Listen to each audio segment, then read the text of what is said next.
The Guam Department of Education is now moving to expedite a protest from its third-party fiduciary agent in an effort to prevent 850 employees from losing their jobs and the loss of $50 million in grant money.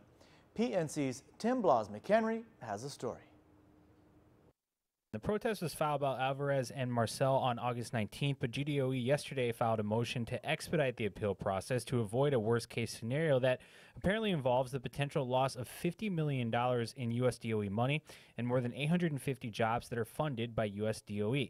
Senator Narissa Underwood, Oversight Chair on Education, met with Acting GDOE Superintendent Joe Sanchez earlier today. I have all the confidence in the world based on information that was shared with me by the Acting Superintendent that they have the capacity to provide services to the students in the event that the federal funds are withheld. However, more importantly, I am aware that they have been in contact with the U.S. DOE officials. As a condition for GDOE to use federal education funds, the U.S. DOE has required that GDOE contract out a third-party fiduciary agent to handle those funds.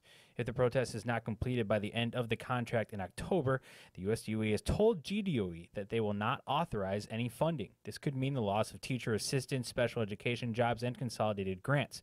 GDOE's current third-party agent is the protesting bidder, Alvarez and Marcel. Earlier today, GDOE division heads met behind closed doors. GDOE told PNC that the meeting was closed to the public because it involved information on the procurement protests. GDOE then issued a press release stating that they have come up with ideas and contingency plans to address all types of scenarios regarding the protest. However, Senator Underwood says whatever those contingency plans are, it will not involve local legislation. Well, you know, local legislation would require funding, and we know the condition of our government, financial condition. In protest documents, Alvarez and Marcel claimed that GDOE improperly extended the deadline for the third-party fiduciary agent RFP to give other bidders an advantage. Alvarez and Marcel submitted their bid 3 days prior to the original deadline. In the appeal, they claimed that GDOE extended the deadline to allow for more bidders. Prior to the extension of the deadline, Alvarez and Marcel were the sole bidder of the RFP. After the deadline was extended, 3 other bidders submitted their proposals.